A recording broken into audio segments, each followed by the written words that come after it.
We got to get this new boy on camera. He's skinny. Got some kennel cough. Sit. Hey, sit. Sit. He listens. Well, he's too excited. Got him out here with 3 pretty stable females. I've got my personal dog, Bonnie. Hey, Bonnie. I've got Bonafia, who's for adoption. My Corso, natural ears, natural tail. And we've got the new girl. This is a long-haired English Mastiff. Hey, Gertie. Let's see your face. Gertie, sit. Gertie, sit. Good girl. You never say your name before sit. I don't know why I'm doing that. I've only been doing this for about 25 years, but hey, hey, hey. See, he likes to posture these new dogs, but he hasn't popped off yet. But I'm not going to let him. If I drop my phone, it means he popped off. So I'm just trying to get him on film to show you guys what he looks like, how I do my introductions. There's no leashes. There's no barriers. There's no crates. All those things. Wow, your collar is loose, girl. All those things are going to create a fight. And the second you touch his collar or get near him, and she wants to play. Hey! She wants to play. And see, he doesn't know what that means. Because he's been locked in a backyard. Evident by 2 things. The spikes on his collar are no longer spikes, they're nubs. Which means he's been on cement his whole life because it takes years for those to wear down. And his, stop! The callus, he doesn't want me to mess with him. The callus is on his elbows. Tells me that he's been on cement. So this is not normal. He should, this dog, this female English Mastiff is freshly spayed. So she should smell good in his mind. So we should have natural playing, natural play bowels, interest, and just the fact that he goes after females tells me he's never been around other dogs. So I'm assuming he was a backyard dog. Again, his elbows, come here. Lay down. Lay down. His elbows right there. That'll tell you always that he was an outdoor dog. Now he's freshly neutered, so that could be adding to his aggression. Let's see. Sit. He does listen. Sit. Sit. It's okay. So he does listen. Super focused. Don't worry about what's going on in there. Quiet, Skittles. And if I didn't have all these girls around, I can put him into a downstay, which I taught him the other day. Hey, move over, Bonnie. Hey, sit. Down. Down. Down. Now he goes over, which is great for me. But that's a very subordinate position to be in when you're around other dogs, so he doesn't want to stay on his back. So this dog is good with humans, but I'm not going to say he's bad with dogs. I'm just going to say he doesn't know yet. I'm not going to label him dog aggressive. Most rescues or most people would. Hey, out of her face. He listens. He's a good boy. But he likes to get, if these girls weren't out here, he'd roll on his back for me, but I don't want him on his back. It's just not, you know, with these bigger dogs hovering over him. That's what starts fights. And his body language is just terrible. He's too stiff. Come here, big boy. Sir. Sir. Sit. Sir. Sir. Sit. I just popped him with my knee. Popped him again with my knee. Now this is good. This is really good when you're when you have a dominant dog licking the jowls of either a larger breed or a dog of the opposite sex or the same sex. That's a sign of submission. Okay? So now I know nothing's going to pop off. So I was either looking for something like this or I was looking for a play bow. So this is fine. If he doesn't want to do a play bow and he wants to lick from underneath, as long as he doesn't come up over the top. As long as he doesn't come up over the top, I'll allow all this kind of stuff. I never step in. Now he's over the top. Okay. In the crotch is perfect. Making sure she's a female. And now he walks away. Now she's laying down. We don't want him over the top. Now he comes up to Bonafia. She's a more dominant dog. But he has history with Bonafia. Number one, he's crated next to Bonafia. So he their crates are touching with no divider. And what that does is it allows what I call proximity.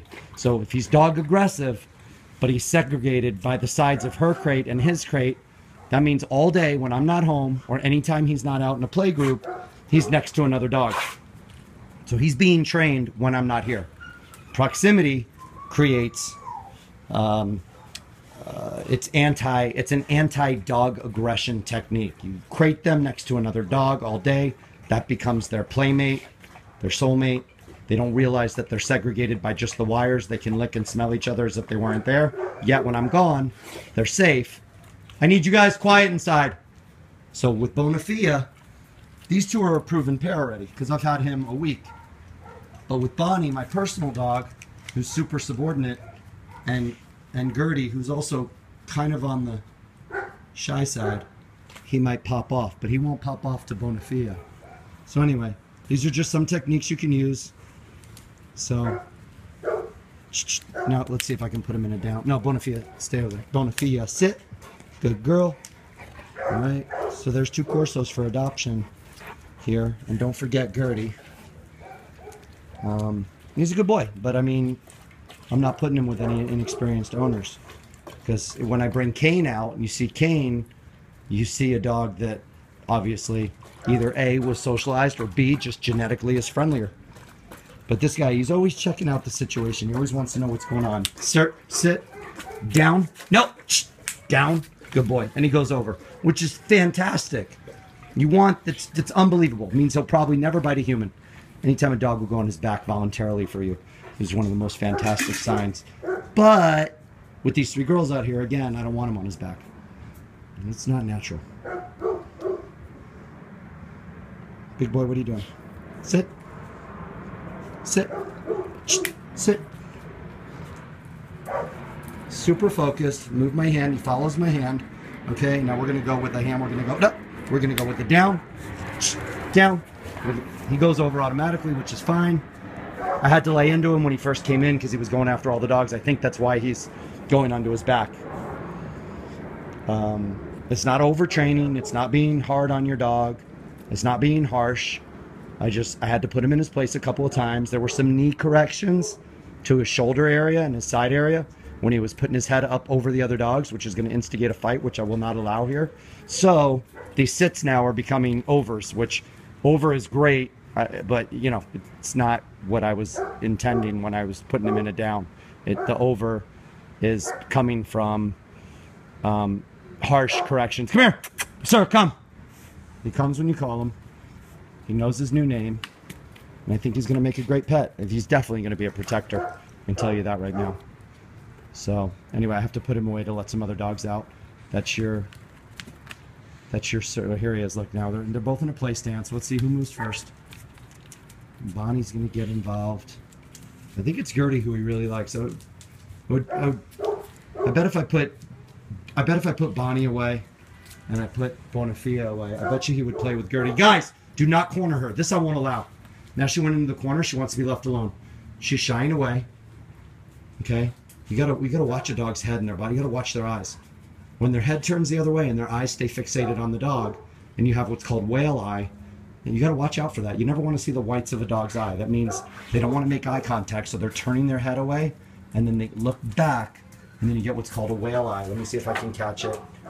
So she's cornered. Guys, out. Shh. Bonnie, out. Leave her alone. Anyway, I can get a picture of the internet and download it and put it in the body of the thread. But you know, I feel safe and confident with this group. Whoever gets them just needs to. I'll lay down the groundwork.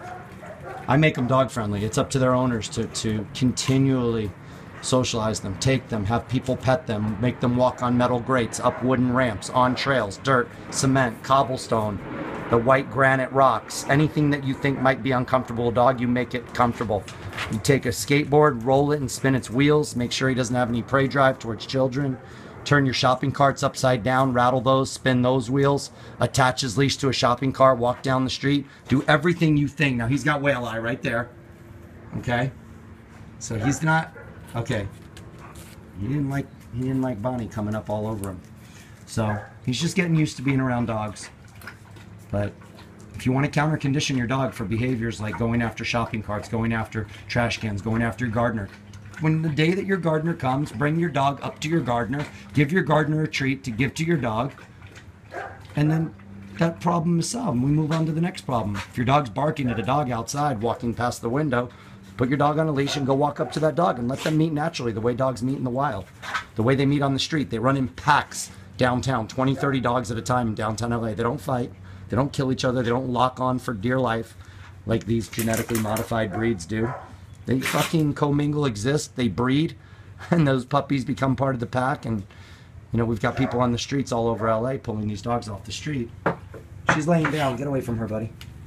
Now she's checking him out from underneath. That's great. And his tail's wagging. Tail wagging doesn't mean shit, but that, I like that kind of wag. This is real good body language right here. Now he's showing. He was going to get into a play bow, but she moved. My training philosophy is this, and it has been the same for over 26 years. When you see the stimulus that triggers your dog, immediately bring that stimulus into your house or bring your dog to that stimulus. If it's a skateboard, put your food bowl on the skateboard. Spin the wheels while your dog is eating. If it's shopping carts, fucking go steal a shopping cart. Bring it to your house, and the lower level where you put your toilet paper and your paper towels, put his dog food bowl there. Make him eat off the cart. Spin the wheels. Spin the wheels while he's eating. Put him on a skateboard. You don't like vacuum? I just had one to a client's house. Dog was attacking the vacuum since the day they had it. Jack Russell. I put the food bowl on top of the vacuum. Dog didn't eat for 3 days. Starved himself out. Said, Jesus, I'm being an idiot. I better eat. He went and ate. Guess what? Now he loves the vacuum. Now they can vacuum their fucking house in peace without getting their feet bit. Because you know how crazy Jack Russell Terriers are. And I normally wouldn't have taken on this client, but it was a referral from a friend, and I didn't want to let him down. This is good language right here. I like this. I like what I'm seeing.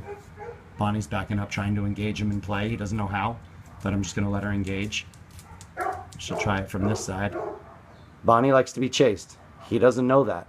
He doesn't know how to play.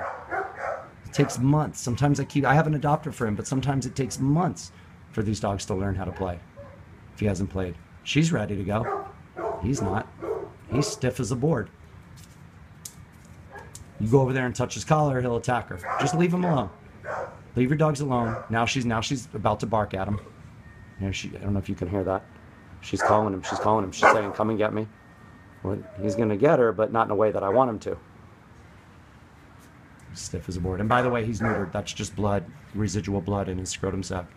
So, again, he's only going to get better and better and better and better. Now I just got a text from somebody that they have a very aggressive female Cane Corso that they were going to breed. My rescue partner just convinced them, get your head up, get. We don't do that. That I don't allow. That's bad body language. And that's dominance. We don't allow dominance here. This is okay. Up on the table. Peter, Kane, Caesar, listen, you can suck it. Putting a dog up high, that's not aggressive, doesn't make them aggressive. Putting a dominant dog in a high position makes them aggressive. So you have to designate when you're telling people, hundreds of thousands of people on TV, on Twitter, that you're putting a dog in a higher position. That's not true. It's not true. Bonafide is not dominant, so there's no reason she can't be up high. Sit down, Bo. Sit. Bo, sit. Sit. You want? I know. So now we have a non-dominant dog over a dominant dog. No big deal. He's coming up to see her. He's coming up to her level. They can sleep in the bed. Yes, your dogs, your bully breeds can sleep in the bed. Depending on, quiet, how dominant they are. If you can't push your dog off your bed without getting bit, then you have a dog that shouldn't be on your bed. I touch my dogs, they jump off my bed. And then I invite them back on when I want them on the bed. Anyway, these are just some of the techniques. If you want your bully who's dog aggressive to not be dog aggressive, then you just give him to me and I'll work with him. The longer I have him, the better results. The more compliant the client, the better results. Spay and neuter your Corsos. Stop breeding. Get off Craigslist. Gonna get BSL'd real soon. Take it easy, people.